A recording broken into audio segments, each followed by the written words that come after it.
Truth is, I am Iron Man. Hey everyone, welcome to another episode of the Does It Hold Up podcast. I'm Adam. And I'm Emily. And you know the drill here. We talk about older movies to decide if they still hold up to today's standards. This week, we're getting super. In fact, this might be the start of a super month. And if you listened to our podcast on Tuesday, you got a little hint about this movie being about a man who can fly. Though it's not who you think. Yes, it is not who you think. No, we're not going back all the way to Superman the movie, although that will get covered eventually. We are only going back 14 years to 2008, May 2nd, Iron Man. Where it all began. Where the MCU took off, which is probably the, sorry to say, Star Wars. You have officially been replaced as the biggest franchise of all time. Yeah, easily. Not just amount of movies, but just the fandom, the theories, the videos made, the podcasts made, the everything. Like, it's bigger than Star Wars. Well, kind of. If you go off of all the millions of books that were written about Star Wars that are somewhat canon, it can kind of rival it. No. No, because none of those books, like, for every 100 books written, 3 become canon. So you can't include them. Even the ones that are technically canon, you can't include those. That's not part of the franchise of films. I guess. Like, I'm not reading a book so I can understand more about this one character that showed up in one movie one time. That's not how franchise works. Sure, they have a lot of material, but come on. The MCU is the biggest franchise of all time in movies. And now they're starting to take over TV shows. Yeah. You know, Disney Plus has been good to the Marvel Universe expansion. Except the fact that some of them are getting season 2s, which I don't really care for. I like them as little mini-series better. Yeah, that's kind of my thought too, is like, I loved Loki season 1, and I only watched it because I thought it was a standalone. I thought it was just like all the other shows, like WandaVision, 1 season, done. Falcon and the Winter Soldier, 1 season, done. I thought it was going to be that. I thought it was just going to be nice storytelling, get out. Maybe it sets up something in the future, but we get out. Mm-hmm. Because for all our listeners out there, I got a weird thing about me. I don't watch TV shows unless they have 3 seasons. So don't come at me being like, hey, did you see this new TV? No, I didn't watch that new TV show. No, I didn't watch that TV show from a year ago. Until it gets 3 seasons, I'm not watching it. Even then, you'll get burned. I've been burned way too many times where I get into a show and then it gets canceled. Or something happens that it just can't finish. And they have a really great season and nothing left. And it's like, whoa. I don't like it. Literally me with pretty much every single Netflix show that I watch. Dude, I don't even ask. Don't tell me about a Netflix show. Don't be like, hey, Adam, did you check out that newest Netflix? No. Netflix is notorious for canceling crap. So no, I didn't watch that Netflix show. Especially since they, love to leave their stuff on cliffhangers. I have watched... And then cancel it. I've watched 3 Netflix shows. 4 Netflix shows. I've watched The Chilling Adventures of Sabrina. Because it was interesting, but it had 4 seasons. When everything was out by the time I started. Yeah, I have watched Cobra Kai, but it's on season 5, so we're all good. I have watched Umbrella Academy, but I didn't watch it until season 3. And it's already been greenlit for season 4, so I'm stoked for that. And I have watched Stranger Things, which just had season 4 and is getting their last season 5, in 2 years because the people who make that show have no clue what they're doing. I avoided that one. I just couldn't get with all the hype and the craze. Oh, it was great at first. The hype and the craze, it totally lived up to it. But then they took 17 years between seasons, and now they're taking another 58 years between seasons, and just all momentum gone. I can't say much. I was super into Sherlock when it came out, and that had like Oh my God, good it's the worst. gaps between seasons. They had gaps between episodes. Who are we kidding? It was like, hey, season 3, episode But 1. hey, when all of your episodes are an hour and a half, it's okay. It's a dang movie at that point. Yeah. Terrible movies because... No, I love that show. It was so No, good. no, the show's anyway, good, but- Anyway, we've gotten so off topic. I don't care. All right. Iron Man. Let's get back to... Yeah, the MCU just gets me going. All right. Let's get back to Iron Man. We did not need here. to know that. Iron Man from 2008 is about Tony Stark, who is a weapons manufacturer and a billionaire and a philanthropist and a playboy and a genius and an inventor. I think I covered them all. Yeah, I think you even added the inventor. I don't think he even says that one. Yeah, but he is an inventor. He should probably take credit for that. He really should. So he gets blown up while visiting, I believe it's Afghanistan in this movie because they were trying to keep it modern. Yeah, I don't You even know. think they said probably so that it wouldn't Pretty have that sure issue. it's Afghanistan, though. Whether they said it or not, it's pretty noticeable. They did a really good job. Sorry to cut you off here, but they did a really good job of like making it so you didn't necessarily know exactly where he was because they had people speaking like 10 different languages. Yeah, absolutely. So he gets blown up there and kidnapped so that he'll build bombs for basically terrorists. Mm-hmm. But instead, he builds a weapon. It's a giant suit with armaments galore, rocket launchers, flamethrowers, whatever you Pretty want. much a mech suit. Machine. It's amazing.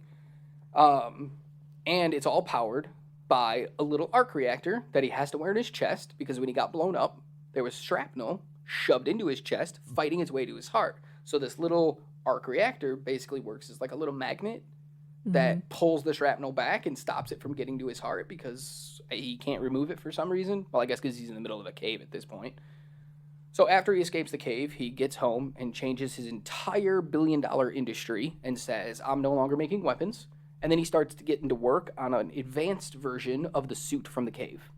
And that's our Iron Man suit. And then he has to fight the bad guy in this, who is his business partner, who's actually the one who put the hit on him in the first place, which is great little twist. And that pretty much covers the summary of Iron Man. Yeah, it's pretty straightforward. Yeah, little things here and there, but this is very much a movie, a origin superhero story that just kind of sprinkles in that little corporate espionage type stuff, which is chef's kiss on that. All right. You got anything you want to say about the summary? No, you covered it pretty Excellent. Let's get into our characters here. Yeah. And actors. There's a lot. We're going to run through a couple of the smaller ones real quick, and then we'll get into the big guys. First up, we got Happy Hogan, played by Jon Favreau, who was also the director of the movie. Thoughts on the character, and thoughts on him as a director. Go. Character, we didn't get too much of him in this movie. Now, he definitely gets expanded in the next 2 movies. Yeah, I seem to recall that he had a bigger role in this because like everyone was just so up on him, like loved him, that I thought he was so much bigger in this movie, but he wasn't. Yeah, no, he really wasn't. He was just kind of like, hey, here's a scene with him. Hey, here's another scene, and call it a day. So, very interesting. What do you think of him as director of this movie? How did he do? I mean, I think he did a good job. We'll probably get more into that later when we get into the what works and what doesn't work. I think it was pretty good. Started a whole, obviously, franchise. Yeah. If this movie didn't work, it would have been a lot different. So, all credit to him and the writers and just everybody involved. All right, next up, we have Jarvis, who's just a voice, played by Paul Bettany, who would later go on to be Vision in future movies. But he didn't know that doing this one. He just signed on to be a voice of Tony's AI system. He did such a good job bringing in that sass, but also being robotic enough to be like, I am such a dry wit because I am AI, basically. And so I don't necessarily have emotions or anything, but I'm going to be sassy AF. So I've had Alexa in my life, and I have had Google in my life. Those are the 2 AI systems I've had. You also had Siri. I did have Siri for a little while as well. And like, he sounded just like them. A little more human because he's more advanced than them, but it was spot on. Just, he nailed that. And he got paid a boatload of money for, like, a week of work to record his voice. And then he went on vacation. Like, that's his whole story every time people ask him about working on this movie. He's like, oh, yeah, I worked for a week. I got paid a bunch of money. And then I went on vacation with my hot wife, Jennifer Connelly. Well, honestly, I Power could to ya. not imagine anyone else being in that role. That voice is just iconic. Yeah, he is officially and forever Jarvis. Yeah. Yeah. All right. And then, obviously, Vision. Next up, we have Agent Coulson, who makes his debut in the Marvel Cinematic Universe as well. Everybody makes their debut, I guess, because this was the first movie. Played by Clark Gregg, who would go on to be a huge part of the Avengers movie and then get his own spin-off series called Agent of S.H.I.E.L.D. Mm-hmm. What do you think? I know he wasn't in a lot, but... Yeah, I was going to say. But I love him, so I had to mention him. I didn't even write him down because he's such a bit part in this movie. He does great, obviously. That's why they bring him back and why they make him more of a central character than what he probably could have been had he not done so well. So all props to him. I basically wrote him down for one reason and one reason only. Hashtag justice for Coulson. Because he never appears in another movie. After Avengers? After Avengers. Mm-hmm. Like, what are you doing? Like, Listen, you Disney. showed that he existed, that he didn't die with your TV show, and yet you don't have Right, the... You get like a subtle nod to him, I think, in Age of Ultron, maybe. I don't even think later so. movie, I you don't get a know. subtle nod to him, but like they don't say him by name. But like, come Like, on. is his life... Are they trying to keep him a secret from all these people? Like, it makes absolutely Or no is sense. Agents of S.H.I.E.L.D. just a dream and he's actually dead? Could I be. don't know. Weird. All right, next up we have, and this is where we're going to get into some of the bigger names. First one I want to talk about, just because I love him and I don't think he gets enough credit in this movie, is the guy who helps Tony Stark build the first Iron Man suit in the cave, Yinsen, played by Sean Taub, or Tube. I'm not real sure how to pronounce his last name. Don't look at me for pronunciations. I wasn't. I was looking to you to tell me how you feel about that guy, about that character, about that actor. He is so pure. Like, how many people would meet this guy, save his life, and then be willing to have, like, hot coals put in his mouth to do his crazy little scheme to get out, knowing full well that you're not going to get out? That his goal was basically not to get out. Right? That's the worst part for me when it comes to this character. I love this character. I don't think people talk about this character enough, and they probably should. But it just blows my mind that they go through all this stuff, and he buys time and everything, and as he's dying, he literally is just like, this was always the end game. This was always the plan. I was going to die. My whole family is already dead, so when I said, I need to go see my family, this is 100% what I meant. Dude, when... I'm trying not to do spoilers for later on in the series, but his death is more impactful to me than some of the characters' deaths we get later on in Spoiled the it. series. It doesn't matter. These movies have been out for I care more a about his while. death than Tony's death Absolutely. in Endgame. It's a great moment in Endgame when Tony Stark sacrifices himself. Yeah. But I didn't get as emotionally impacted as I did with somebody like Yinsen, who is such a minuscule part. But, like, let's be honest. Without Yinsen, the MCU doesn't exist. Not at all. Because Tony dies. Not only does Tony die, but even if someone else saved him, you don't have that character. You don't have someone who's like, make your life mean something. He's the emotional crux for Tony's change. He is the Coulson of that movie. The Avengers, you know? Coulson, yeah. Coulson. Yeah, he's that emotional moment that Tony needs to be like, look at what my weapons did. They killed my friend. Like, it makes it real to him, and that's what makes him change. And that's why it's like, I had to talk about Yinsen, because he's so big in this movie, and yet so tiny at the same time that nobody really ever talks about him when they talk about these movies. So, hashtag justice for Yinsen as well.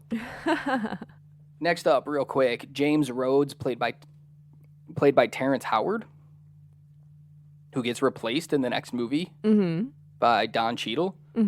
Let's just get this out of the way. So Terrence Howard wanted a bunch of money. He was the highest paid actor for this movie, for Iron Man 1. And then because Robert Downey Jr., we're going to talk about in a little bit, was coming off some problems in his life. He had gone to jail, substance abuse, like all this stuff. And Hollywood was looking down on him. So they didn't pay him a bunch of money. They just took a gamble on him and said, hey, we're going to put you in this movie. Let's see what happens.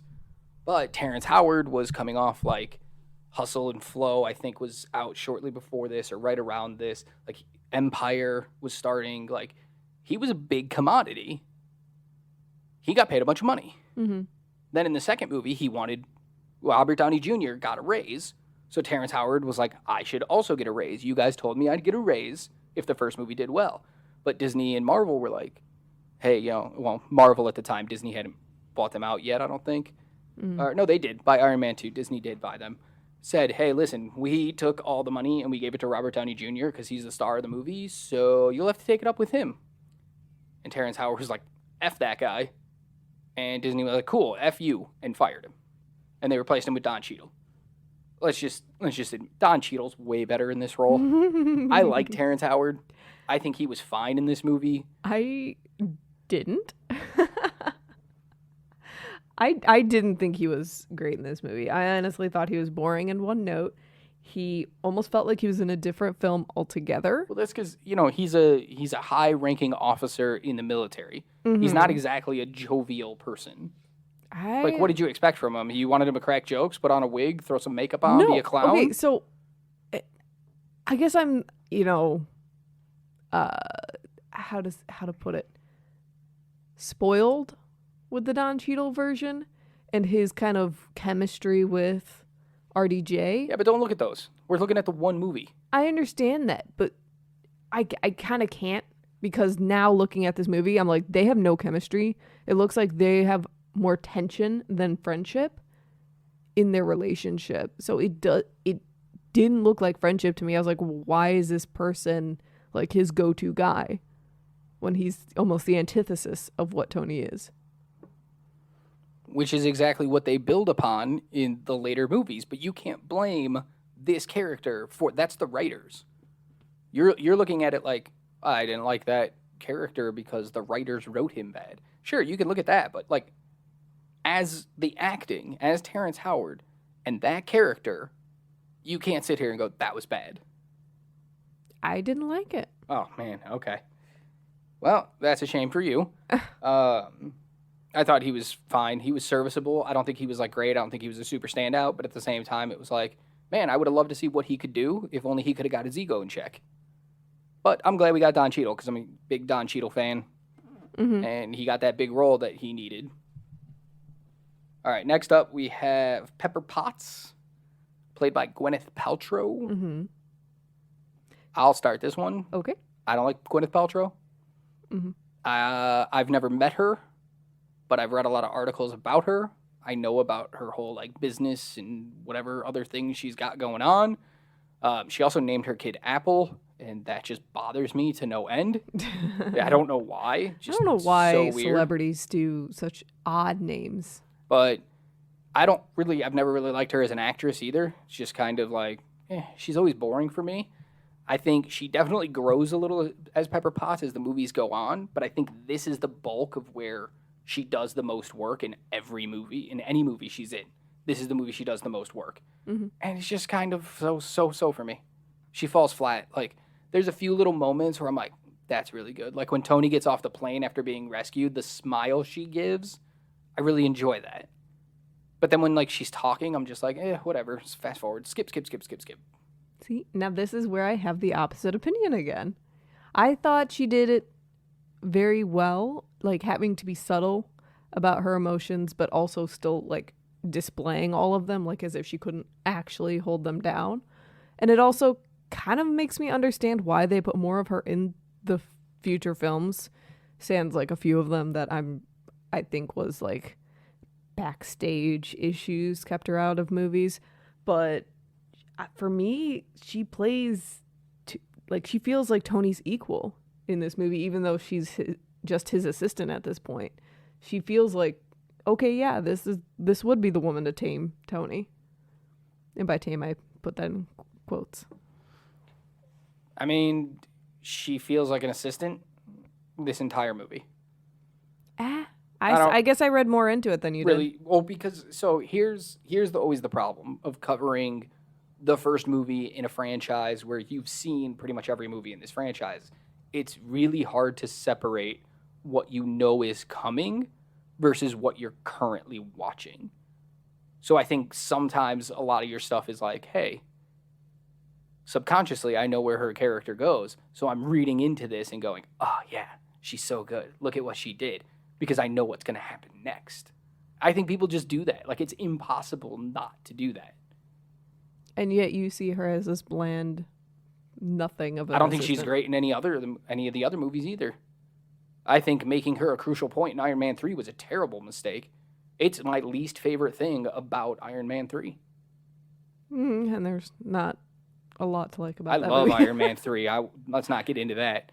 I know everybody hates like the weird twist in Iron Man 3, but Pepper Potts is the worst part of that movie for me.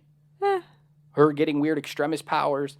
The whole the one thing I like about Pepper Potts is in Endgame when they're fighting and she's wearing the rescue suit and they go back to back. Her and Tony go back to back and shoot their repulsors. Mm-hmm. That's a cool moment. That is like the ending of their arc together and it's wonderful. But I just, whatever. She could be replaced by anybody, and I'm cool with it. Her as an actress, probably not that great, but her as a character, I like. Up next, we have Obadiah Stane, who ends up being the bad guy in this, but he is Tony's business partner, helps him run Stark Industries, and he is played by the incomparable and always wonderful, and if you have anything negative to say, we will fight, Jeff Bridges. Are you ready to fight? Yeah, let's do this. No, I'm just kidding. I have nothing bad to say about this man. Well, no, he is so deliciously sinister, and he is almost better on a rewatch because you can really see the bits that, you know, at first watch you would see as just him being thoughtful and caring towards this person who he has always like had in his life, who basically looks at him as like a second father. But on the rewatch, you're like, oh no, you can kind of see the behind the scenes of this is actually more sinister than what we initially thought. I'm not sure where you're getting the whole like father thing. I don't think they're that far enough apart in age for it to be like, I look at him as a second father. I like everything else you said, but that part. I mean, he was talking about how he and his dad were building the company together. Yeah, that's super weird too, because canonically and time-wise, some of that just doesn't It makes work no with the rest sense, of the MCU. but, you know, I have to go based on this movie. I think Jeff Bridges is just always great. Like, put that man in things. Everything that he does is really, except for, I know some people really hate certain movies of his, like R.I.P.D. with Ryan Reynolds, but I will defend that movie. I think it actually has a lot of good, and we will cover that one time. Because This is when you I can't wait to talk about it. You can't bat 1,000. You can't, but he bats about 998, and that's pretty good. Pretty good. Yeah, that's excellent. Yeah, and then as Obadiah Stane, like, it's one of the standout villains in the entire Marvel franchise for me, mostly because Jeff Bridges is such a good actor that he brings his character to life, because I'm like, is that what Elon Musk is like in real life? Is he going to come out in a giant suit? Well, I'm thinking of like kill everyone? CEOs and stuff of major corporations. Like, Jeff Bezos is definitely an Obadiah Stane. Willing to kill whoever gets in his way? He will murder his business partners if he has to. He will blow up his own Amazon warehouses if he has to. Although his whole thing makes no sense, like his whole plot, and I'll get to that later. Yeah, stop saying you're going to get to stuff later. I'm jumping ahead because my brain thought of it right now. So he's wonderful, and he's a great villain because at the beginning you can totally read this as in, well, he's the partner of the business. Tony's losing his damn mind. Of course he wants it to get more under control. He wants Tony under control. He wants to be a part of things. You can read it that way. So when the flip comes, like, sure, you might have called it. You might have been like, he's the bad guy. Because either you read the comics or you knew going in, or you weren't going to have Jeff Bridges in your movie just to be the partner at the business. He was going to play a bigger role at some point. You know, that's always the hard part about casting big names. You know they're going to play a big role in the movie. So, like, you could have known, but it didn't matter. The twist was still great because of the way the character was written and the way Bridges acted it. It was just, chef's kiss, spot on. Absolutely loved it. Oh, dude, and his voice when he's in the suit. Oh, so good. His voice, period. Seriously. All right, last but not least is Tony Stark, our main character, played by the troubled, at the time, Robert Downey Jr. Mm-hmm. I'm not going to really say much about his performance as the character. I'm going to talk about the character more, mostly because, you know, RDJ has kind of gone down in history as the Tony Stark, and I can't disagree with that. He kind of just is that character. But I will talk about Tony and the fact that I actually love how he is always unashamedly himself. Like, he does everything with such sincerity that you just kind of feel for him and you kind of like side with him, even if what he's doing is just kind of dumb or whatever, or you don't really agree with the things that he's doing. Womanizing. But he's just so sincere and lovable in his like own way that I can see why a franchise was made based off of this character. It's such a well-written character where you can see, I'm a big comic book guy. I love comic books. I have a couple, like thousands of comic books. I love them, collect them, read, doesn't matter, DC, Marvel, all of it. I know the characters. This was a character ripped from the page. Like, you could see hints of the comic Iron Man, Tony Stark, in this. Like, they don't reference his alcoholism, but he's definitely an alcoholic in this. I mean, he's drinking all the time, so it's right. like, it's a good example of show, don't tell. There's so many subtle nods to who he is. And then Robert Downey Jr. just coming off of the life that he had and how it all got ruined and taken away and how this was going to be his comeback, I think he embraces that. I think this is almost like the perfect melding. And there's one other casting in this franchise that I think's just as good, but for right now, this is the perfect meld of actor meet character. Mm-hmm. Like, could I see other people in this role? Sure. Would it be as good? No. Tony Stark is Robert Downey Jr. Robert Downey Jr. is Tony Stark. Not just because he plays him, but his life is like him. He got to the point of, like, extreme celebrity and all this and let it spiral down and had to come back and change his entire life. And that's Tony Stark's whole thing. He got to the top of the mountain, ego, everything. He got crushed by the weight of what was happening around him and had to build himself back up. This is a perfect melding of character and actor. I don't think it gets better than this. And I'm not even talking about in the Marvel Universe. I'm talking about in any movie. I think this is one of the most perfect castings in the history of film. As crazy as that sounds. Fight me if you want, but that's what I'm going with. Yeah, I won't fight you on that.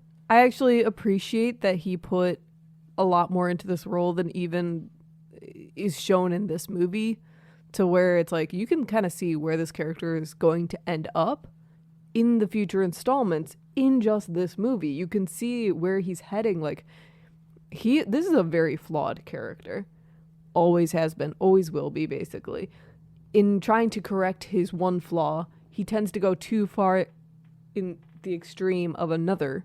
So we're getting, like, the angry Stark, the Stark that doesn't care about his life, like, all those future beats that he goes through. You can see hints of that budding in this movie. So it's a really nice thing to see and so well done with the details. Absolutely. All right, we got to move on because we have talked a lot. We were supposed to go through that fast, and it didn't happen. So, moving on quickly, we have the critical response. First up, we always start with Roger Ebert, who gave this movie 4 stars when he saw it. Now, the thing is, Roger Ebert did not get to see this when it came out. He was dealing with a broken hip and being hospitalized in therapy, and unfortunately, he didn't have a chance to see this critic screening. So he had to watch it 3 weeks after it already had released.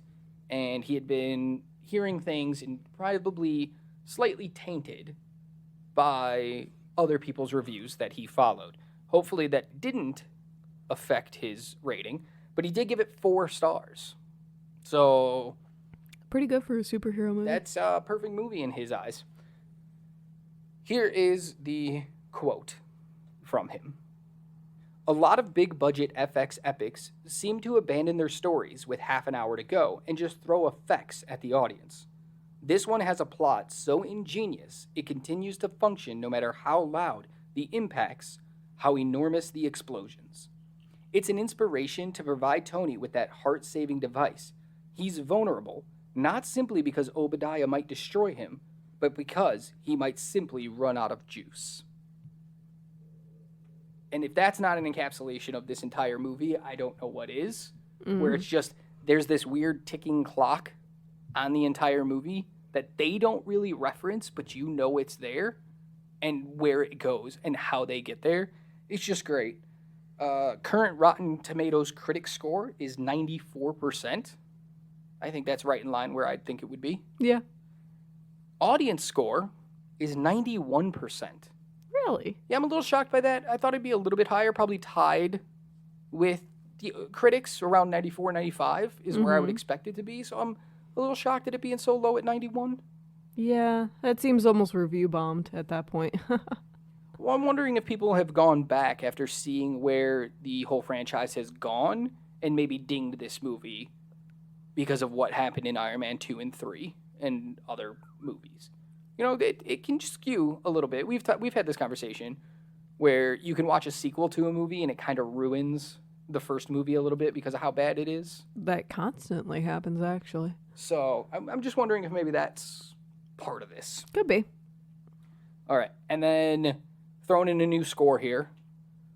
When I can, the new, because they don't go that far back, but it's Cinema Score. Cinema Score, if you guys don't know, is a great place if you're going to see a movie and it's not like the first day, if it's not the opening weekend. Check Cinema Score. It's a place where they have people grade a movie having seen it for the first time. What's their initial reaction? And the grade is basically based on, did it live up to your expectations? Not was it a good movie or a bad movie, but if you expected an action comedy and you went in and got a horror movie, give it an F. But if you expected an action comedy and you got a great action comedy, give it an A. That's kind of what their judging system is. So it's a little bit different than like the Rotten Tomatoes scores, the IMDb scores. So that's why I like using it. This movie got an A. A. Right in the middle of the A's. And I think that's right in line. That's basically a 93 to 96%. Yeah, you're always going to have that one couple of people who are like, Well, they didn't make it completely exactly how I wanted it, so it's an F. Yeah. All right. Moving on to the box office. It had a budget of about $140 million. What do you think of that? seems like a good amount at Really? the time. Seems really high. I mean, this is the first movie in a franchise that they didn't know if it was going to be successful or not, and yet they were still willing to shell out that kind of cash for it. Yeah, it's special effects. Yeah, but you would think something like that. It's like, all right, here's 60 to 70 million. If it works, if it's successful, we'll give you more on the next one. But to start at 140, like, no wonder the Marvel movies cost like $400 million to make now. Yeah. You started off bad by making the first one for so much. Well, Luckily, it's paid off. yeah, I was going to say. But that's a huge gamble. Domestically, it made $318,604,126. So it paid off. Kind of. You always got to take into the budget, then you got to add the marketing and all that stuff and any points on the back end for actors or directors. So, you know, you always got to go up a little bit from the budget, but still $300 million domestically for an unproven project, that's pretty good. Internationally, it made another $266,567,421 for a worldwide total of $585,171,547, which, by my standards, is a lot. But by the MCU standards, ain't that great. I'm sure it was a lot at the time. I mean, this is only 2008. It's only 14 years ago. No. I mean, great for the MCU at the time because, it's the first MCU. Oh, yeah, absolutely. Well, obviously. It Eddie was a Profit joke. Was good. But I'm just saying, like, even the worst MCU movies now make $400-500 million worldwide easily. Mm-hmm. That's what this one made, and it's the first. People love this movie. So, just shocking. Last thing, the home market. Because, this is before all the streaming hit, so you still had people buying stuff. The DVDs on sale brought in an estimated $183 million in DVD sales. Blu-ray, $15 million only. So, home sales brought in about $198 million. What do you think of that? Probably not accurate since I feel like they probably came in a set after that and that didn't count towards its own money.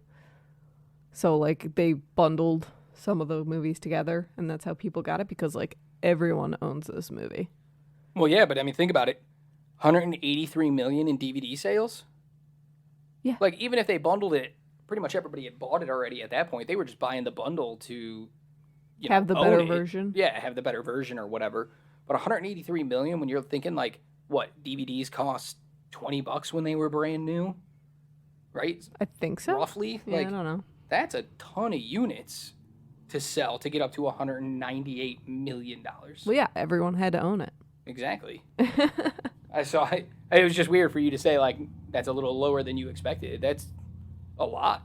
It's about exactly where I expected it to be. Oh, I just mean, like, that's a great number, but I don't think it's accurate because I think it didn't count, like, the bundles that it's been in. Because I feel like it should be higher by now. Yeah, maybe. They probably stopped tracking it after a while when streaming and everything started to be popular. Probably. They were like, who cares? All right. Let's get into it. What holds up in this movie? Talk to me about the good things, the things that are just, you can watch it today and go, man, that's still good. What holds up for you? A lot of mine are like the fundamentals of movie making, actually. It has great editing. It hits beats all like at the right time every time. It's so good. It has great pacing. It never really lags, nor does it like hold everything until the end. It's just kind of really steady all the way through where it builds you up, lets you come back down at really nice times. So I think that's great. The subtle flirting between Tony and Pepper, I love it. You don't have to love it because you don't love Pepper, but I enjoyed it. Two other things that I have written down is the score. It always gets me pumped. Like seriously, not just the like named songs, but like the beat behind him as he's like getting all suited up in his Mark II for the first time, about to go flying. Like that just gets me pumped. Like, yeah, let's go every time. And then finally, the visual effects. I would think after all this time, it would kind of just be like, it doesn't look that great. But watching it again this time, I'm like, dang, that still looks so good. Like, it all looks so real still, which is incredible because, so much of it is CGI. It definitely gets wonky at parts, though. Like, it's not perfect through the whole movie. No, like, nothing ever is, though. But, like, it's pretty good to where I don't really notice or just don't care at the parts that it gets wonky. Is that it? That's all the stuff that holds up for you in this movie? Those are the main things, but that's pretty much everything about a movie. I know, but like, what are the detail stuff? What are the small things that really hold up for you? What do you just love about this movie? Mostly the characters. Most of their interactions with each other and just, it's a fun movie that gets you pumped. every time you watch it. You have all the feels, and it is a fun ride. All right. What about you? Anything else? You got anything else? For the does it hold up section? Yeah. No. Cool. So here's a few things that really hold up for me. I love the fact that Robert Downey Jr. as Tony Stark is not jacked. He's not ripped. It doesn't look like he spends 15 hours a day in the gym. I mean, and he still is eats. pretty muscular. He's really not, though. When you look at him, like, he looks like an average guy build. Yeah, but then you see him hammering the face mask of the first of Mark 1, and you're like, dang. Yeah, a little bit, but that's a dude who just uses his hands for a living. That's Like, fair. he loves building stuff. You don't think he's hauling around heavy equipment? I mean, he's no Thor, but Well, that's what I'm saying, though. Like, are you missing my point here? Like, you're like, oh, he's totally jacked, but he's no Thor. That's the point. He's average. He's not a dude that spends hours in the gym. It's just a dude who's got some muscle on him. And I absolutely love that. I love that. I love that Pepper Potts is not... don't get me wrong. I love Scarlett Johansson. She should be in more things. Big fan of hers. She's gorgeous. But Pepper Potts is not 36, 24, 36. yeah, she's She's pretty. sticky. She's a little stick figure. It's great. Happy Hogan, husky boy. He's a husky boy. Love it. Even Terrence Howard as James Rhodes, we never get to see him really like in a sleeveless shirt or anything, so we don't know. But he doesn't look like he hits the gym 1,000 times a day. Yeah. And Obadiah Stane looks like a drunk, happy CEO who has the best scotch in the world and eats chef-cooked meals every night. That dude has got a gut, and I love it. These people feel so real, and it all starts with Tony Stark not being ripped to high heaven. And I love that because that makes these characters so much more relatable and achievable. Yeah, I was going to say it doesn't give unrealistic body standards. Right? Not like, obviously, not Tony Stark's intelligence. That's not believable. That's not achievable by most standards. But, like, his body is. Go hit working on a farm for, like, a year. You can have Tony Stark's body. No problem. Snap of a finger. Not an Infinity Gauntlet joke. I also really liked the tension. So, later in the movie, there's the scene where Pepper Potts is trying to steal data off of Stark Industries' computer system that references Obadiah Stane being a bad guy, right? She needs evidence. You with me? Yeah, I'm with you. Okay. That whole scene, the tension, when she's got her little thumb drive in there, she's stealing data, looking through stuff, and realizing that Obadiah Stane is the one that put the hit out on Tony Stark. The realization on her face, first of all, good job there, Gwyneth Paltrow. But the minute Obadiah Stane comes in, is like, I see what you're doing there. We got to talk about that. And you don't know if he knows or not. Like, I'm pretty sure he knows that she's doing something. He just doesn't know what yet. But the way he moves around the room, like a snake weeding, slithering up until he can get close enough to attack, is just masterful. While still maintaining face because he doesn't know if she knows. Right? Like, the way he says stuff is this. We know he's a bad guy at this point, so it's, like, terrifying the things he's saying. But also, they could seem perfectly CEO-friendly type of thing where it's like, hey, I caught you in my office. You're probably not supposed to be in here. But we know each other, so I'm, like, kind of just disappointed in you. And he plays it so well. Like, the tension is so good. And then when he finally realizes, he turns on his computer as she's walking out and realizes what she found. And his little, like, it's like a 5-second meltdown. And it's so good.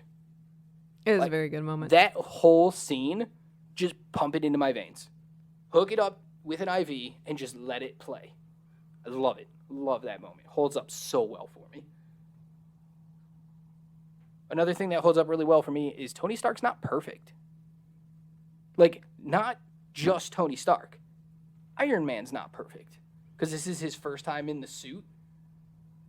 So, it's like, hey, when he doesn't think about the freezing of the suit, and he has to go back and fix it. In the end battle, when he's fighting Ironmonger, And the fact that, like, as he's losing power, he comes and he hits a rail and flips over it. And when he's first testing out the flights and all that stuff, like, he's really uneven and unsure. Like, I love those little moments. Those little moments of, like, this dude's an ultra-billionaire genius. And he's still fallible. It makes him not a Mary Sue. Exactly. Iron when this Man, character could definitely be a Mary Sue. Yeah. Iron Man in the comics is at points known as the invincible Iron Man. After he gets good at everything. Yet not here. He definitely is not invincible here. He can get beat. Dude gets hit with a motorcycle because he's too stupid to see it coming. Mm-hmm. He should have saw it coming. Should have done something about it. But he couldn't because he's not perfect. And that's one thing that holds up. I think that's why people really related to Tony Stark and why he took off as like the de facto leader of the MCU. Like, I know your movie came first, but that doesn't mean you're the leader or like the best character or the most beloved character. But the way they wrote him in this movie, making him so relatable and so charming, just really made people attached to him, and that's why he became so beloved. And I love that aspect of this movie. And then what really holds up too is the bad guy, just throughout the whole thing. Obadiah Stane is just, I've already sung his praises when we talked about Jeff Bridges playing him, but he is written so well. He's menacing, but in a way of like, yeah, he's the CEO of a multi-billion-dollar corporation. Of course he's got to be a little tough. But then the way he acts around Tony sometimes, like he's got that softer side to him, but then he can turn on a dime and just snap. And it's so good. Yeah. And I really like the pacing of this movie, like you said. It's just so good. I love the opening where it's like he's in a Humvee, in a military escort, in another country, in a war zone, and they're having a good time joking, and he gets blown up. And then we go back in time, and we start over, and we show how he got to that point. And that is fantastic filmmaking. It gets me every time. As soon as that explosion happens and it goes to black, and then we go back to him being a playboy, like at the beginning when he's not there to accept his award, I'm like, damn it. You had me again. I just want to see what happens after he gets exploded. Yet I love all the stuff that leads to it. Which is hilarious because you hate flashback scenes. I hate but this isn't a flashback scene. But it is. This is where the movie should have started. But it didn't. But they tricked you and they gave you this little extra at the beginning and then show you how we get there. So yes, it's kind of like a flashback, but it's like a super extended flashback. Mm-hmm. And I just love it. Still a flashback. I just love it. You can call it whatever you want. I love it. I love it. I love it. I love it. All right. Next is the what doesn't hold up section. Uh-huh. So talk to me about the things that don't hold up for you. One of the things that doesn't hold up for me, Tony's womanizing. Just don't care for it at all. Which I also don't get how that is somehow fixed by his time away. Like, being held captive also fixed your just wanting to do every woman you come across. I don't think it was so much that it fixed it, but it fixed his life, made him see things clearer, made him have a different focus. So he wasn't running around being a billionaire playboy anymore. He was running around being a billionaire superhero. He didn't have time to sleep around. I guess. Plus, all of a sudden, he comes back and he looks at Pepper Potts and goes, damn, I missed her. Wait, why did I miss her so much? Do I love her? Should I be with her? And now all of a sudden, Pepper Potts is super important. Yeah, he's not going to sleep around then. I don't think it's so much it fixed his womanizing. It just made him focus. Yeah. And then some of the logistics makes absolutely no sense. And all of my logistics problems are super nitpicky, so I'm going to save that for our nit orchard, as we call it. Just doesn't make sense to me. So I will get to that then because it's all super nitpicky. Two other things that don't hold up for me are segues, because they do use segues, and it made me chuckle because I'm like, I remember when that was popular. They're not anymore. And then small moment, but the TV segment all about how you should sell your stock of Tony Stark. that just doesn't hold up. Those kind of shows just aren't a thing anymore. Like how over emphasizing everything that host was doing just doesn't really happen so much anymore. So that kind of ages it. That TV show, Mad Money, because that's also on my doesn't hold up list. That show is, I can't remember if that's the actual show, but I do remember a show like that being on CNN, and people were crazy for it at the time. Like, that's where they got their news and their money advice from a show like that. And Yeah, I think but it that's was also the called Mad time of Money. like TMZ and like behind the scenes of TMZ. But that's stock stuff. There's No, no I know. TMZ stuff. What are you talking about? He acts as if he was on TMZ, that the host of that show on this movie. That's how ridiculous this guy was being. I don't think you've ever watched TMZ. I've watched some of those shows, yes. That's not how they act at all on TMZ. They don't throw cups and smash things and go crazy. We talk. All right, move on. That's pretty much it for my doesn't hold up moment, except for Rhodes being a different actor. Well, yeah, obviously. All right, so what doesn't hold up for me in Iron Man is I don't really like anything to do with Tony's personal life outside of him being Iron Man. I'm just kind of like, it's interesting, but once he starts building the suit, I just want him in the suit. I want to focus on building the suit. I don't care about all the other stuff. Like, whatever. There are moments between Pepper Potts and Tony Stark where I'm like, the flirting is kind of cute, but overall I'm like, yo, no, this just doesn't work for me. The fact that they don't end up together by the end of this movie is why I think it doesn't work for me. It's like, you remember that old commercial with the guy In the fishing hook? with the fishing pole and he puts $1 on it and he's like, ooh, you almost got it. And he keeps pulling it away. That's what their relationship felt like in this movie. And I'm totally okay with that. If by the end of the movie, we're there and or like 1% away from there. Yeah. Where it's like, they're going to immediately get together in like the beginning of the next movie. But we're not even there. So it's like, what is all the flirting for? It's fair. So that bothers me where I'm like, you guys could have just been more friendly and then we could have explored the relationship in future movies, but you went there, and so I got to deal with it even though I don't want to. Although I do love a lot of the testing of his second suit, the Mark II, it's also really bad. A lot of stuff that happens during that, like, okay, at one point when he goes to test flight, he flies into the wall behind him. Well, not even the wall. It's like the ceiling wall. It's this weird slanted thing in his basement. And he flies into that, like, face first, and then falls to the ground. Probably, like, a 7-foot drop, 6-foot drop. Sure. That's hospital. You're going to the hospital then. The movie should come to a stop right then and jumped ahead like 3 months after he healed some broken bones. And it doesn't. It's just like immediately he's like, nah, I'm cool. Let's go. Let's make a joke. And another thing that doesn't hold up for me, this movie started the whole trend, and it's one of the things I don't like about the MCU overall, is jokes. Jokes upon joke. Tony Stark doesn't take anything serious. He is quippy. Yeah, but it doesn't work all the time. Sometimes you got to bring it down a little bit. And I don't think he does that enough in this movie. This is a more grounded movie than most every other movie in the MCU. Things start getting a little crazy after this movie when we're bringing in gods and actual superpowers and all that. So you can't really ground that anymore. This one could be grounded. Like, the Iron Man suit could be built.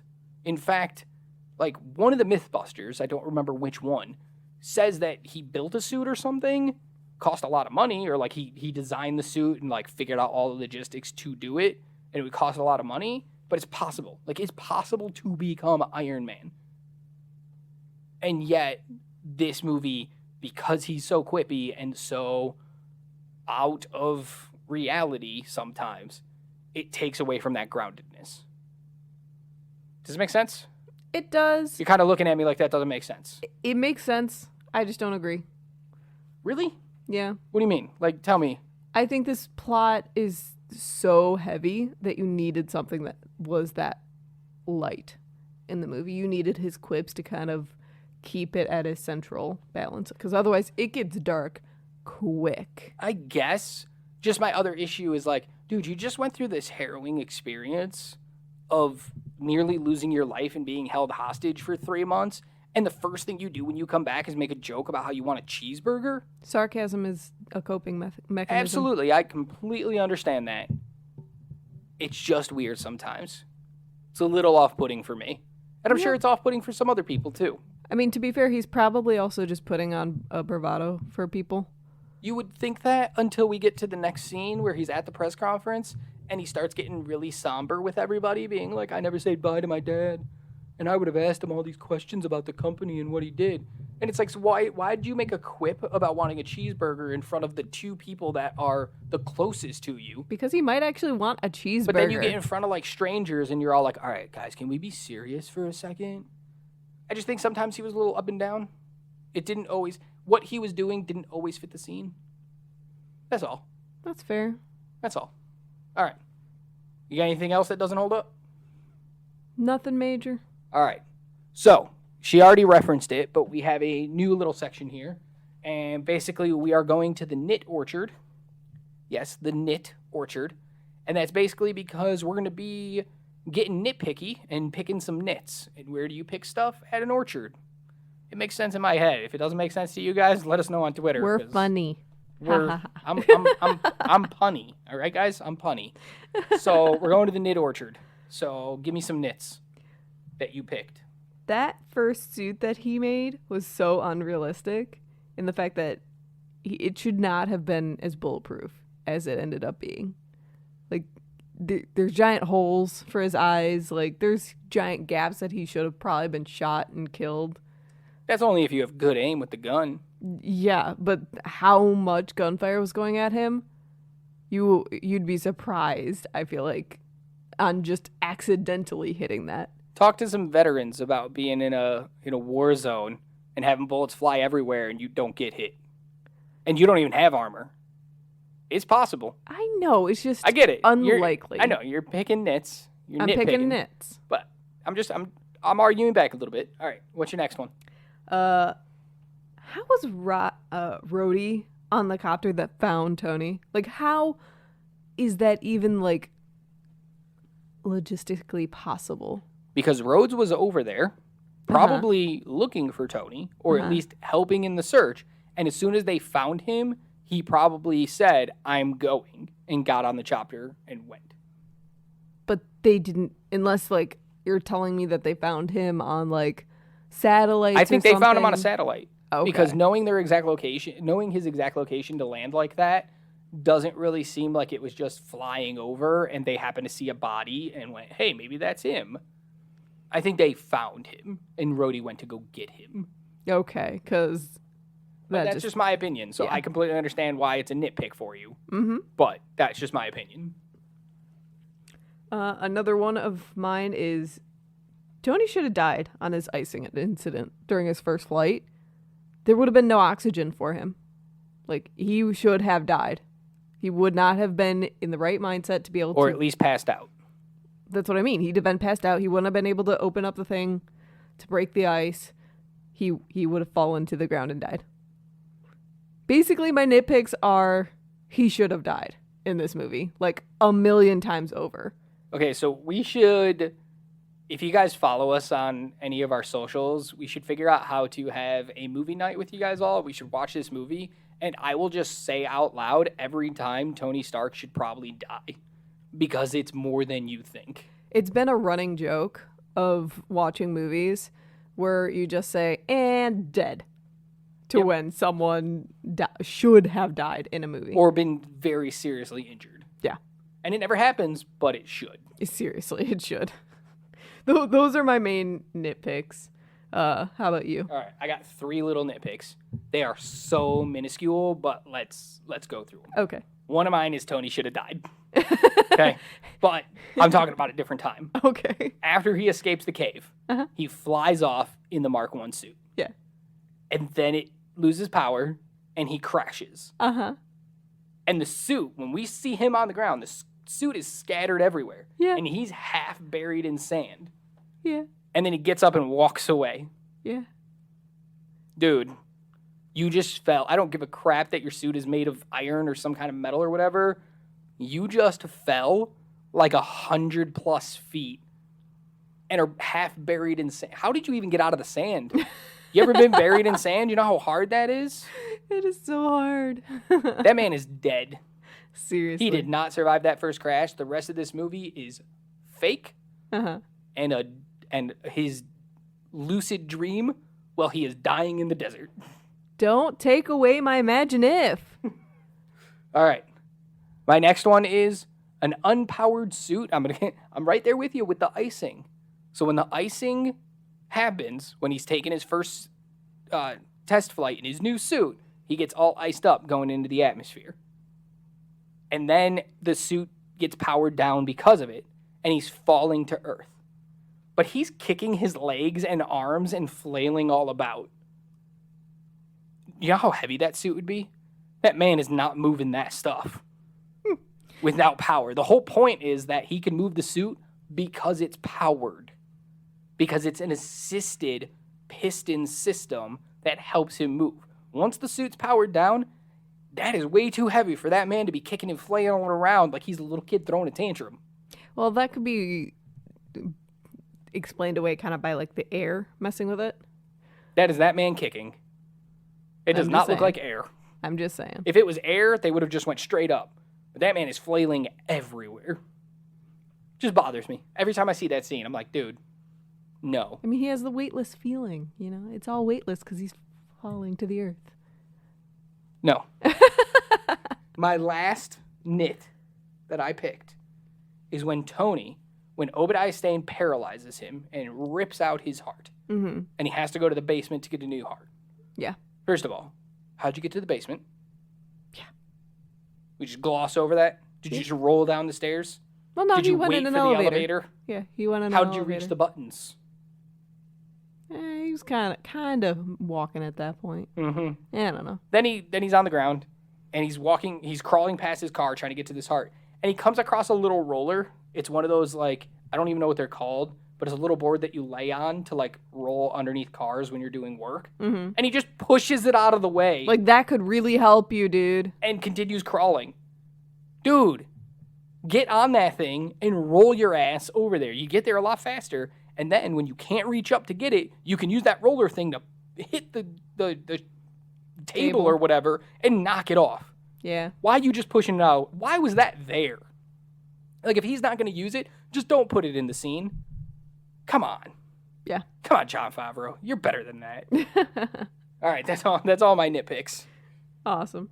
All right. Next up, we got a new section called Imagine Ifs. We're getting rid of our What If section because that was always just based on, like, what if this actor was this character instead? But I'm changing it up a little bit. We're still going to add some of that in based on research. But I wanted to add in a little, like, throw each other an imagine if. Mm-hmm. Imagine if this happened instead. How would that change things? Yeah. Just to see. I'm gonna play around with this and see what it's like. So my first imagine if is actually a real one. It's imagine if Tom Cruise was Tony Stark because it almost happened. I could see him doing it, but like you said earlier, RDJ just kind of is Tony Stark. So he probably would have done fine with it. I just don't know that it would necessarily have been as iconic. I want to see it. I want to see it for one fact and one fact only. All the Mission Impossible movies. Tom Cruise is like, I got to do my own stunts. I got to push it to the limit. I got to do all this. Tom Cruise would have been like, guys, I need a real Iron Man suit. Yeah. Put me in it and I will fly around with a camera. Yeah. That's the only reason I wanted to do it. Because I want to see what weird stunt he would have come up with. All right. What do you got? Well, you kind of already ruined mine. My what if was Tony actually died in the desert. The rest of the whole MCU is his hallucinations as he's dying. That's why all the movies and everything keep getting crazier and crazier as it goes. How do you explain the movies after Endgame when he dies? Yeah, he could still be seeing it. Now he's just watching it as a ghost? Yeah, I mean, like Just literally chilling. the entire MCU, even movies he's not even in. Interesting. Yeah. I don't know how I feel about that. I mean, Makes me I a feel little like uneasy.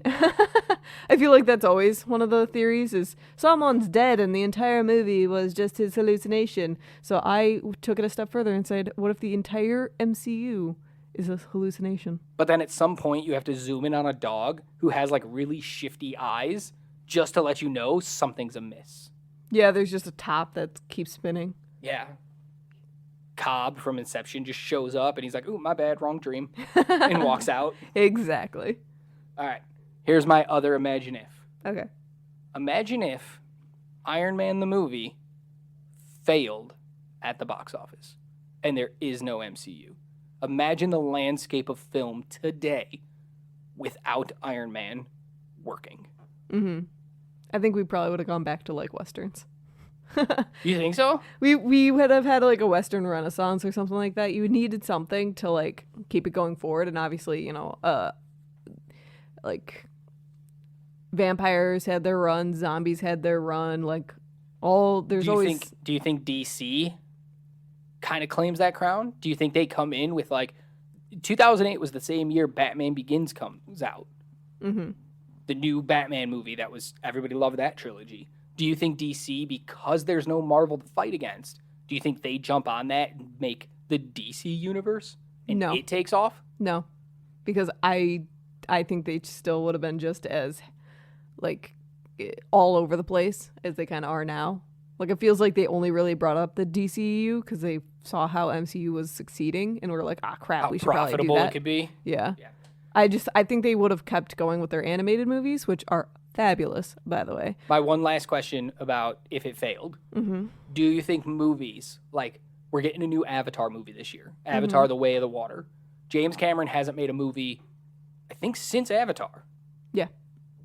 Do you think he speeds up that process? Do you think some of these movies that kind of took a while to come, do you think they get moved up because they're not fighting against this juggernaut of a franchise? So they're like, hey, we got it. And these theaters or these studios put out their massive films earlier? Either that or they don't exist at all. I feel like the MCU has kind of pushed forward a lot of what like visual effects and everything like that. They've really like pushed film in such a unique way that a lot of series or movies just wouldn't have been even thought up.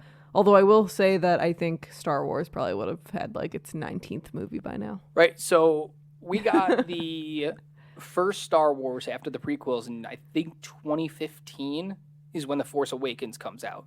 I have no idea, honestly. I'm pretty sure it's somewhere around like 2015. Yeah, you're normally So either on point or like a year or two off. Yeah, so 7 years after Iron Man. Mhm. Do you think if Iron Man fails, Disney scoops up Star Wars and puts that out and tries that as a franchise? Tries to like bring that back to and make 29 Star Wars movies all interconnected? I could see it.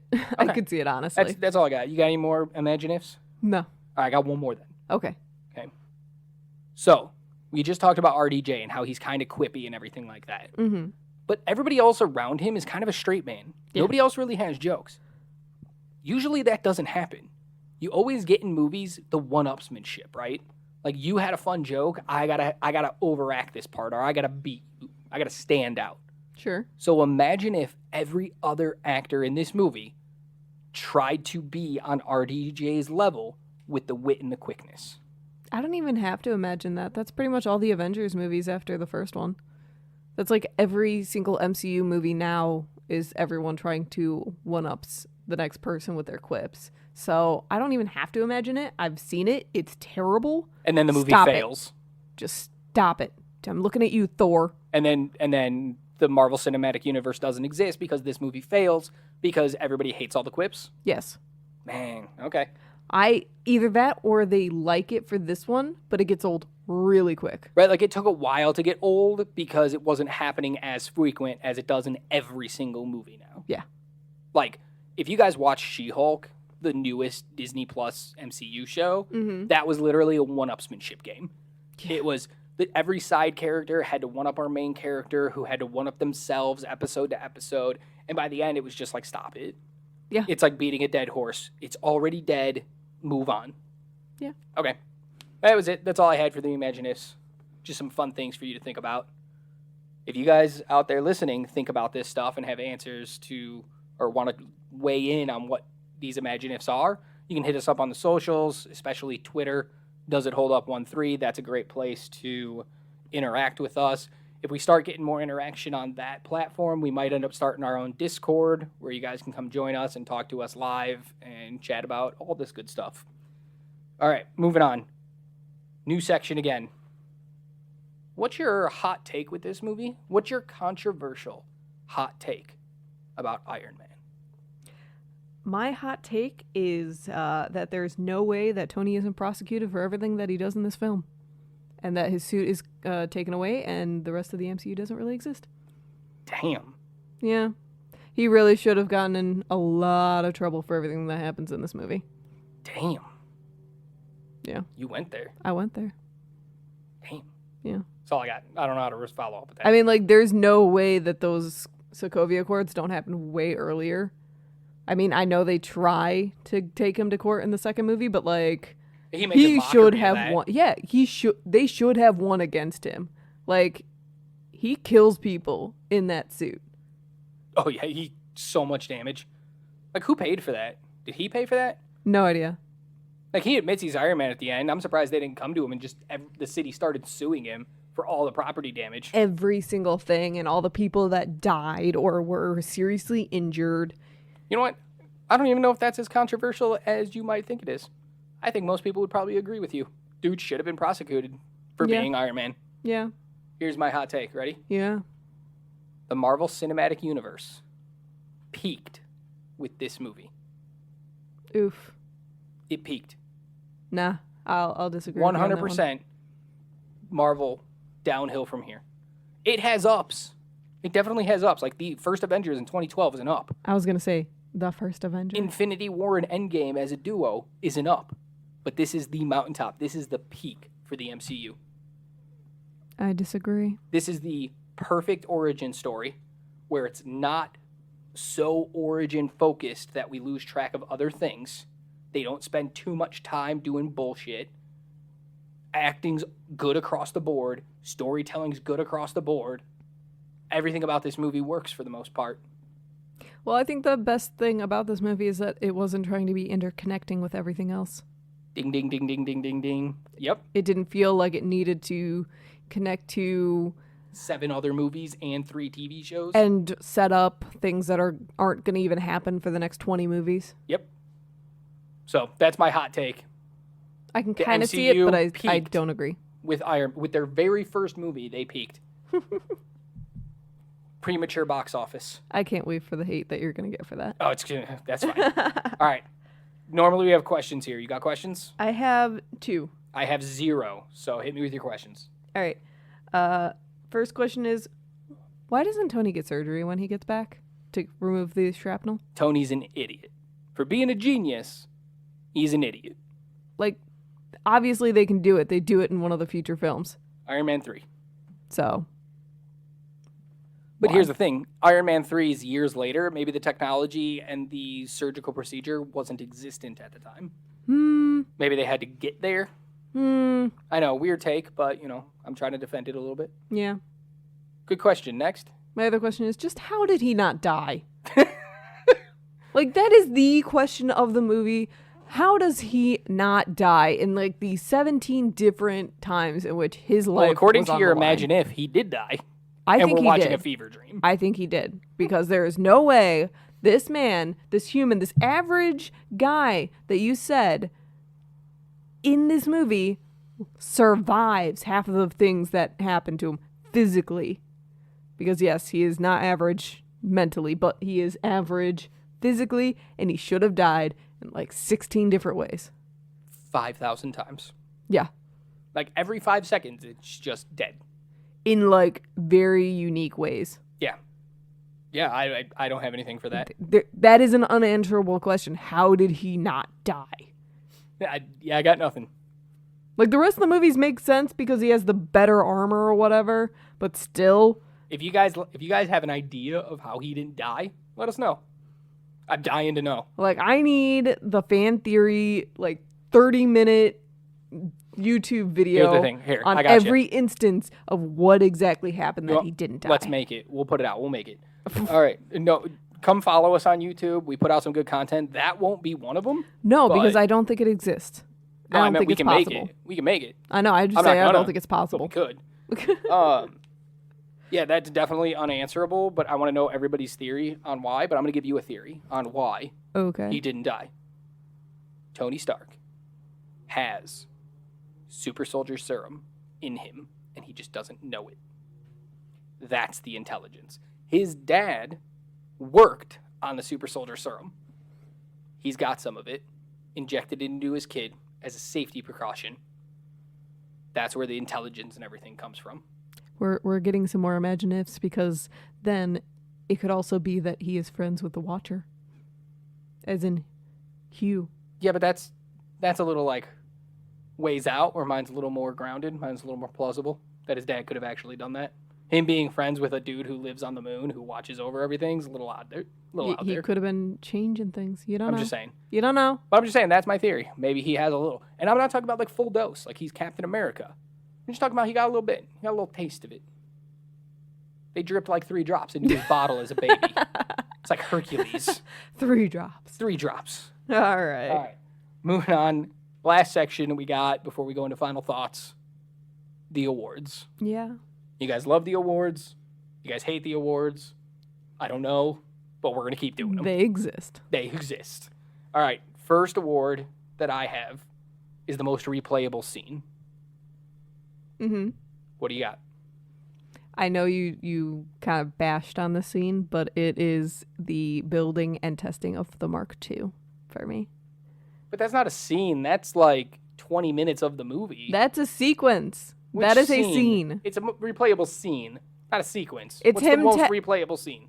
That for me is a scene, but it's him testing flight for the first, not the where he exact flies over first the time, cars. but yeah.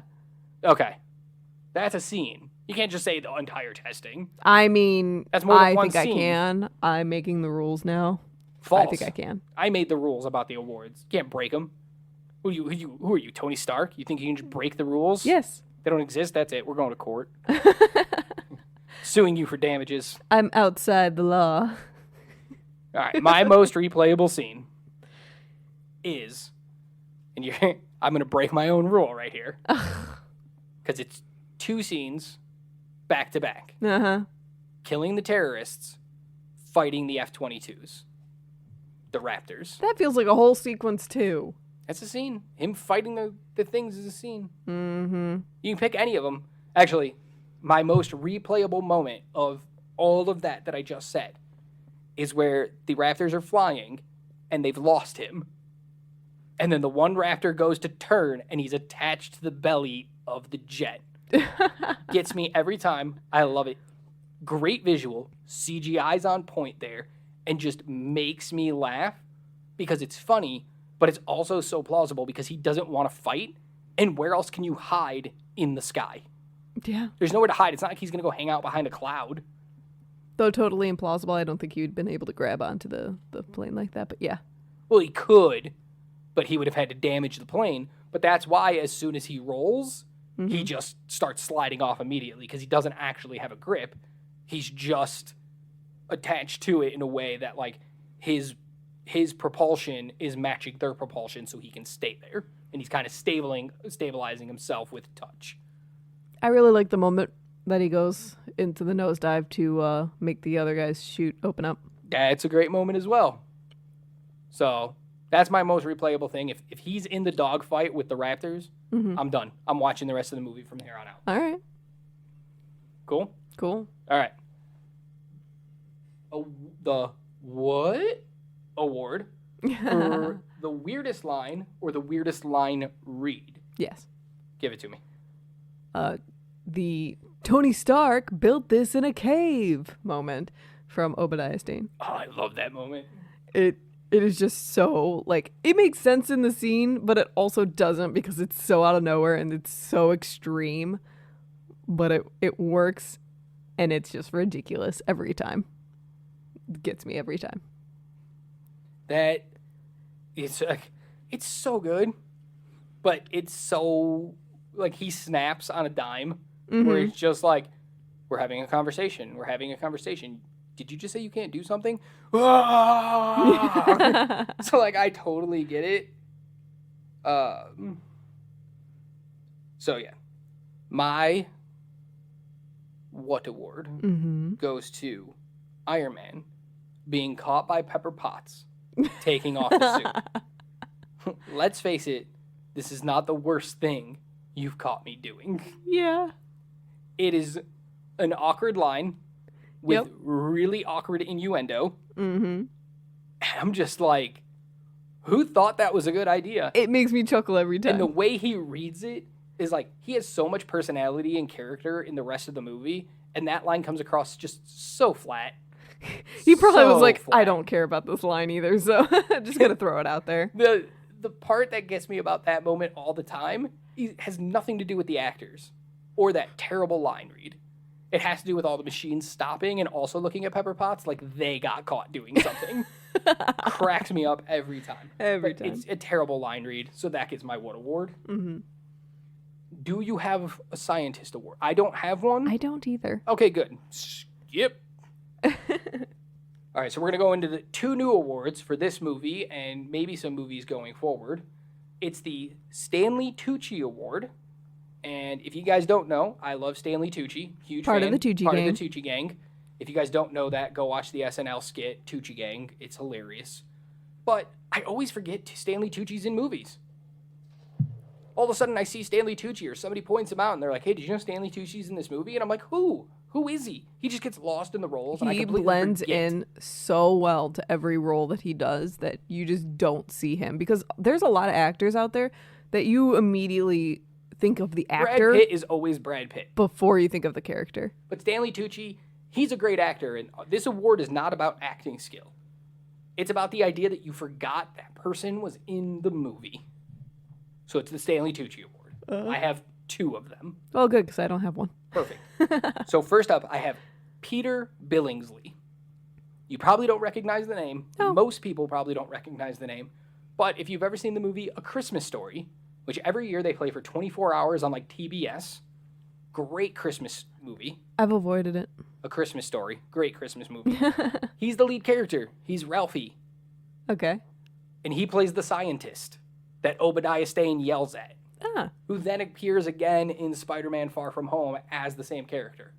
But it's like, every time, I just forget you're there. Like, I know the scientist exists, but I forget that it's Peter Billingsley, an actual, like, known actor playing that role. That's Forget fair. it every time. And then this is just a fun one because it's like, this guy's not an actor, but he wanted to be in this movie because he's on the soundtrack for Iron Man 1 and 2. He's on the soundtrack for a lot of movies, but he's on the soundtrack for Iron Man 1 and 2, and they gave him a little part in this. But it's Tom Morello. What was he? Do you know the name? Not really. Tom Morello is the guitarist for Audioslave and Rage Against the Machine. Oh. He was a guard. he was the very first guard that Tony kills in the Mark I suit in the cave. He has like 5 seconds of screen time, but they show his face. And every time I watch it, I'm like, why do I care about this singular guy who's about to die? And then I have to remind myself, oh yeah, that's Tom Morello. They just wanted to put his face on screen because he's Tom Morello. So they get to split my Stanley Tucci Award. That's fair. Next up is the... Mark Hanna Award. And if you guys don't know who Mark Hanna is, that is the name of the character Matthew McConaughey plays in The Wolf of Wall Street. And this award is for the person who steals the scene that they're in or scenes that they're in. They just have to be a scene stealer. Mm-hmm. So this is the Mark Hanna Award. Go. Agent Coulson. Ooh. What? Any particular scene or just... Just pretty much anytime he's on scene, because he has this just cool confidence about him that is just like, I know things that you will never know, and I can handle anything that comes my way. That's fair. Like, he exudes that the entire movie. Confidence is key. Yep. All right. Mine goes to a really big actor in this. That's shocking. It's Jeff Bridges Okay. as Obadiah Stane. And he gets my scene stealing award because I'm pretty sure that man thinks he's in an Oscar movie. Like, he's going to go into award season and people are going to be like, oh my God, have you seen this movie? It's like the best movie of the year. And it's going to get all the way he plays that character, it fits the movie. But he chews that scenery and acts it up like it's the next big Oscar-baited movie. And I love it so much. So he gets my scene stealer because every scene he's in, I can't stop looking at him. Fair. I can't stop listening to him. Just I mean, who could? pull everybody else out of the scene. Let him play all the parts. All right. And into our final 2 awards. It's the Jar Jar Binks Award for the one specific thing that held up the worst since the movie's release. What do you got? Rhodes. James Rhodes. Yeah. Okay. Well, the particular actor who played that character. And why? It just, I guess because I've seen where it can go with someone else at the helm, that this portrayal just does not hold up for me. Interesting. Okay. What about you? My Jar Jar Binks Award goes to the entire final fight in this movie. Dang. Because Iron Man is basically fighting a larger Iron Man. Uh-huh. And Marvel, this movie worked. And Marvel was like, put that shit on repeat. And every movie, you gotta fight somebody who's got the same kind of powers as you. You gotta fight somebody who's same as you. And they just kept hitting it. Again, they beat that dead horse. It died at the end of this movie. And they just kept beating that dead horse.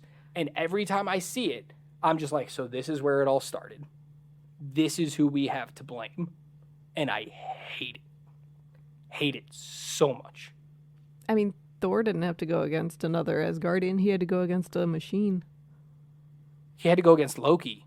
The bad guy is Loki, who's also a magic-wielding god.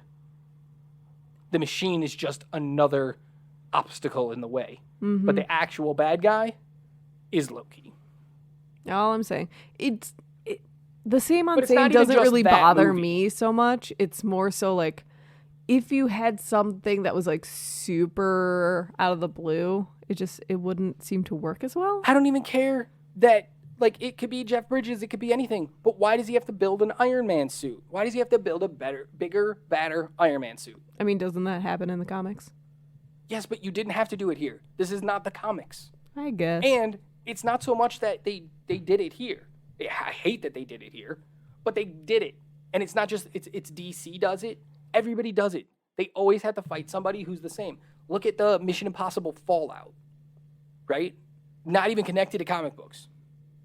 But at the end of that movie, it's Ethan Hunt's Tom Cruise versus Henry Cavill's whatever the hell his name was. They're both secret agent spies. And they're both great hand-to-hand combat and can do, they're Mary Sues, they can do everything. And they have to fight each other at the end. I mean, if you don't have an even playing field, then what's even the point? Because it happens all the time. Like, if you're all about brawn, like, Thor is all about brawn. He should be fighting a mad genius. Because that's interesting. I guess If you're a everyone just wants genius, to fight the fight about nega brawn. person, you know, from Scott Pilgrim. Yeah, exactly. It's nega whatever. Nega Scott. Nega Iron Man. I get it. It's just, this is where it started, and I hate it. And it holds up terribly for me. Mostly because I think Ironmonger, the one part where they open up Ironmonger's suit and Jeff Bridges is inside of it, CGI is amazing there. Mm-hmm. Like, Infinity War needs to take a lesson from that. Because Mark Ruffalo's tiny itty-bitty little head in the Hulkbuster suit is absolutely ridiculous. Considering that came out like 15 years later after this movie. Not really 15 years, because it hasn't even been 15 years. But you know what I mean. That looks really good. But the Ironmonger's just boring suit. It doesn't look good all the time. I don't even know how it functions. It makes zero sense. Yeah. So I just hate it. I hate it. Alright. It's the same fight. All right. And then our final award of the evening, before we go into final thoughts, is our Paul Rudd Award for the thing that held up the best since the movie's release. What do you got? You've already argued with me on this one, but the visual effects for me. Funny. I think it just looks really good compared to Right. other things that came out at around a similar time. When did I argue with you? You said it gets janky in some parts. Yeah, there are some parts. Yeah, that's you. Like when Iron Man holds the car at the end during the final battle, that doesn't look great. You look fine. But I've seen worse atrocities. absolutely. But with that said, mine also goes to the CGI.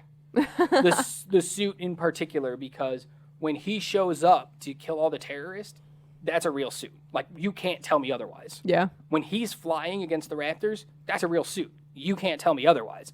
When he's flying up into space and starts icing over, real suit. Like, it looks so good. Like, I saw stuff in the later Thor movies, like Ragnarok and Thor Love and Thunder, which we're not even going to talk about that piece of crap. Yep. Mm. That look worse than this. And they came out 14 years, Thor Love and Thunder's 14 years later. And the CGI looks worse than this movie. Yeah. So yes, it's janky in parts, but it is so good. So good. So, all right, go into final thoughts and then give me your decision. Okay. This is a really good movie. Like, it was a really good movie back when it came out, and it was a really good movie watching it again today for this podcast. It is so well edited, paced. The music's great. The visual effects are great. The story is great. The actors in it do a wonderful job. They are those characters just brought to life in such a vivid way that you're drawn into this story, and it is great. Does this movie hold up for me? Yes. I'm not even putting it on the teeter-totter. It holds up. I can't even feign it not holding up. That's fair. All right. I love this movie. Mm-hmm. It's arguably one of the best superhero movies I've ever seen. Mm-hmm. But with that said, there are a lot of things that don't work in this movie. There's a lot of things that come off shallow, superficial, odd, and it feels completely disconnected from everything that comes after it other than the end credit scene. But come on, guys, who are we kidding? This movie 100% holds up. I'm not even going to try to lie anymore. Nothing. It 100%. I was going to say it didn't need to be connected with anything else. It was the first one. I know, but I just had to find some bad stuff so that it made it seem like I was going to say that it doesn't hold up. Yeah. I was like, you're stretching. Yeah, it definitely holds up. Come on. My hot take is that this is where the MCU peaked. I can't say that and then turn around and say this movie doesn't hold up. Yeah. It holds up. If you've never seen it, watch it. If you've seen it, watch it again. You don't even have to watch the rest of the movies. Just watch this one. This is such a good... What I love about this movie is my final thought. What I love about this movie is every single Marvel movie after this has to connect in some way. They have to lead into something else. They have to hint towards more. There's a building happening. Mm-hmm. This movie, you can watch all by itself and pretend that nothing else ever happened after this, and this is still one hell of a good movie. Oh, yeah. It's still gorgeous to look at 14 years later. It's still fun to watch. You'll still laugh at parts. You'll still grimace at parts. You'll connect with these characters still. And you can watch it and pretend nothing else ever existed and be perfectly satisfied. It could be its own standalone movie, which is more than you can say for pretty much every other MCU movie. So, there you go, guys. That's unanimous. Mm-hmm. Iron Man holds up. Maybe we'll revisit this movie in another couple of years, see if it still holds up as stuff gets better and things change in the MCU. Yeah. We'll see. I kind of want to revisit some of the movies we've already done, just, another year or two down the road, just to see kind of where they're at, see if we've changed our minds at all. Honestly, things change so quickly that what is accepted one day could be completely unacceptable the next. So Exactly. even just having like a decade or something being our like general rule. Yeah, basically our rule is right now that we just look at movies from a decade plus ago. Yeah. So come 2023, we'll be able to look at movies that came out in 2013 and before that. But honestly, we could make it like 5 years ago because there's stuff that was made 5 years ago that would not hold up today. There's stuff that was made in January that doesn't hold up in November. So Yeah, so we're definitely thinking about revisiting stuff. Not right now. There's tons of movies to cover, but So many. eventually. All right. Well, you know the drill. Find us on all the socials. Twitter and Instagram are Does It Hold Up 13. TikTok is Does It Hold Up _ between each word. YouTube and Facebook is just Does It Hold Up. If you're not sure it's us, just look for the movie theater screen that says Does It Hold Up with a question mark and the red seats. That's our profile pic. We use it on everything so that it's easy to find us. Come let us know if Iron Man holds up for you guys, how many times you've watched it, if it's your favorite Marvel movie. Let us know your hot take, all that good stuff. We love the interaction. And until then, you guys know the rule, and that is to keep watching movies. bye.